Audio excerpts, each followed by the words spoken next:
Bonjour, je voulais lire quelques extraits de ce livre du docteur Édouard Jean-Baptiste Gélineau qui s'intitule De la kénophobie ou peur des espaces, agoraphobie des Allemands, enfin bon, parce que c'est un médecin autrichien qui a donné ce nom d'agoraphobie.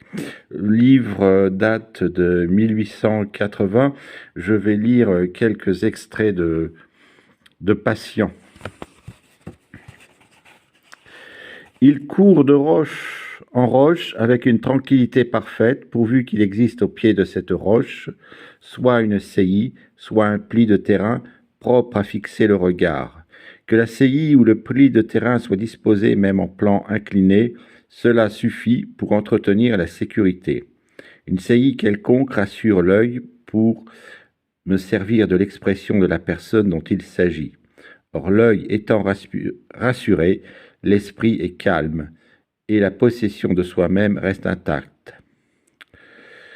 Le docteur Legrand a démontré aussi qu'une surface n'offrant pas de relief attirant ou reposant la vue déterminait l'apparition de la névrose. Ainsi, une façade étendue, une rue dont les maisons aux volets fermés se profilent au loin, suffisent pour faire naître l'ensemble, enfin ça c'est moi qui le dis, suffisent pour la faire naître en parlant de l'agoraphobie. On voit par ce que nous venons de dire que le mot d'agoraphobie qui s'applique seulement à la place publique donne une idée beaucoup trop restreinte de cette maladie, puisqu'elle se montre dans tout ce qui offre un vide, une salle de jeu, de concert, un théâtre, une chambre. Je continue avec un autre extrait. Cette dame éprouve une sensation identique en pénétrant seule dans une église vide, surtout s'il n'y a ni banc ni chaise dans cette église. Elle a peur en voiture s'il n'y a pas de passants dans la rue et en plein jour. Il lui arrive de réclamer le bras de son concierge pour monter le large escalier qui conduit à son appartement. Dans une très spacieuse salle à manger d'hôtel, elle fut glacée de terreur et eut de la peine à gagner la gare qui est tout à fait en face. Alors là, il parle, c'est un autre extrait d'un soldat. En 1872, étant en garnison dans une grande ville, il traverse un matin en habit bourgeois une place publique absolument déserte et il a peur. Il regarde tout autour de lui, n'aperçoit personne et se sent un peu défaillir. Alors ça, c'est moi qui le précise, il s'agit de la première peur que cette personne va ressentir, sa première peur agoraphobique. Il n'avait rien ressenti auparavant. Et se demande s'il ne doit pas retourner sur ses pas. Il hésite, peut à peine contenir son émotion, distingue très nettement les objets, mais il tremble, il n'avance pas. Une voiture de fourrage débouche sur la place et aussitôt il se remet à marcher.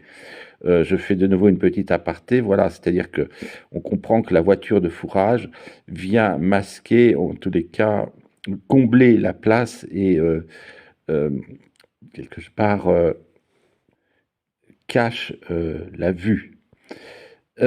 Aussitôt, il se remet à marcher.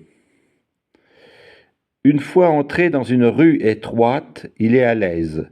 Il n'éprouve plus rien et ne fait point attention à ce qu'il vient de se passer.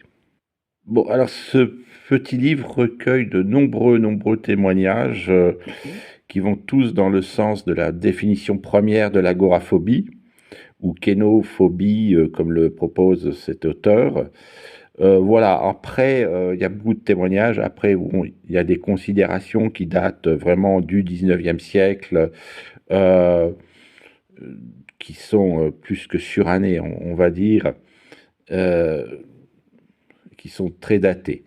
Mais en fait, ce que je trouve d'intéressant, ça je l'ai dit dans la précédente vidéo, c'est-à-dire qu'à chaque fois, dans les nombreux extraits, on est sans cesse dans la peur des espaces, du vide, et à chaque fois on est un peu plus rassuré, soit quand on est aidé d'une personne, accompagné, contient une canne, que la vue des espaces est cachée, masquée par, ça peut être ce qu'on appelle des voitures à l'époque, des charrettes, des diligences, enfin, etc. Tout ce qui vient à masquer, ne serait-ce que dans un extrait que je viens de vous lire, vous voyez, les volets fermés donnent une impression d'étendue de la rue, alors que quand ils sont ouverts, peut-être même des portes ouvertes,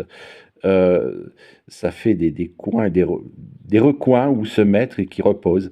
Et je trouve, je vais finir là parce que je vais encore faire long, que c'est très intéressant ces témoignages et ces premières définitions de l'agoraphobie parce qu'on en est à l'objet phobique lui-même.